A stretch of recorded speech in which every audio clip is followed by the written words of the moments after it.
कानपुर में सपा सांसद नरेश उत्तम पटेल के घर हमले और महाराजपुर छात्र मौत मामले को लेकर सपा नेताओं ने पुलिस आयुक्त को ज्ञापन सौंपा। नेताओं ने दोनों मामलों में निष्पक्ष जांच और दोषियों पर सख्त कार्रवाई की मांग की है। आपको ज्ञापन देने के क्या कारण था? दो महत्वपूर्ण मुद्दों पर हम लोग आए थे। एक तो जो गौरिया गांव में एक हृदय विदारक घटना हुई है, उसके विषय में हम लोग अपनी बात कहने आए थे कि पीड़ित परिवार से हम लोग मिलकर के आए हैं। और दूसरा, अभी कुछ दिन पहले संसद में एक डिलिमिटेशन बिल फेल हुआ, उसको लेके भारतीय जनता पार्टी के कार्यकर्ताओं ने हमारे सांसद नरेश उत्तम जी घर पर बड़ा अपमानजनक और अशोभनीय घटना करी। सांसद लिखे हुए नेम प्लेट पर जूते चप्पल बरसाए, उनके घर में अकेली महिला को धमकाया, डराया और अभद्र व्यवहार किया।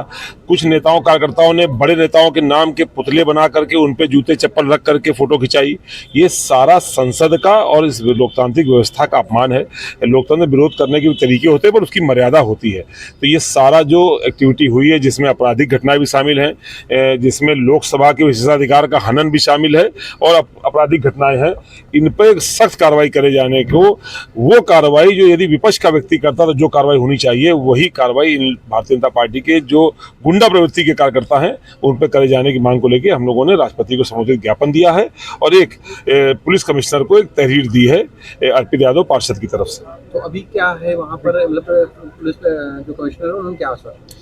हमें उम्मीद है, उन्होंने अच्छे ढंग से बात सुनी है, तो हमें उम्मीद है कि वो निष्पक्ष कार्रवाई करेंगे। हमने एक ही बात कही है कि वही कार्रवाई होनी चाहिए, चाहे वो लोग रूलिंग पार्टी के क्यों ना हो, पर जो आपराधिक घटनाएं हैं और विशेषाधिकार के हनन की जो घटनाएं हैं उन पर वही कार्रवाई होनी चाहिए जो किसी भी नागरिक पर होती, वही कार्रवाई उन पर होनी चाहिए। विश्वास पाटिल। हाँ, आज यहाँ पे आप लोग उपस्थित है, क्या मामला था और किस लिए आप? आज दो घटनाओं को लेके हम लोग पुलिस कमिश्नर से मिले हैं। एक तो आपने देखी है, गुरुकुल में पढ़ने वाला लड़का जो 15 तारीख में भर्ती कराया था, 8 दिन के बाद वो उसके साथ अमानवीय व्यवहार करते हुए उसको मरा हुआ उसके दरवाजे पर छोड़ने का काम किया। उसको लेके हमने मांग के लिए डेलीगेशन गया था, उनके घर पे भी गया था पीड़ित परिवार के, और आज कमिश्नर से कड़ी कार्रवाई की मांग करने के लिए आया। दूसरी घटना, जो महिला बिल के खिलाफ विपक्ष ने समर्थन तो इस बात का कर रहे थे कि जो महिला बिल 2023 में पास हुआ है उसको सरकार 543 MP की लोकसभा में 33% अभी आरक्षण आज ही लागू करना शुरू कर दे।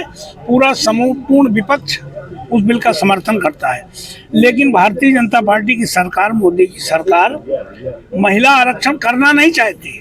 उसकी आड़ में डिलिमिटेशन और दूसरे बिल लाकर उसको हमेशा सत्ता में बने रहने की प्लानिंग करने का काम कर रही थी, जिसका विरोध संपूर्ण विपक्ष ने किया है। उसको लेकर भारतीय जनता पार्टी ने हमारे सांसद नरेश उत्तम के घर पे सांसद लगी प्लेट पर महिलाओं के साथ और कुछ गुंडों के साथ हमला करने का काम किया, जूते चप्पल चलाने का काम किया और हमारे वरिष्ठ नेताओं को उनकी फोटो नीचे रखकर वो फोटो वायरल करने का काम किया। इन घटनाओं को हम लोगों ने, पूरी समाजवादी पार्टी ने कमिश्नर से मांग की है कि अगर कोई विपक्ष का आदमी सत्ता पक्ष का पुतला फेंके, किसी मंत्री का फूंके, तो जो कार्रवाई होती है, अभद्र व्यवहार करे, जो कार्रवाई होती है वो कार्रवाई सत्ता पक्ष के साथ भी हो, इसमें कोई भेदभाव न किया जाए।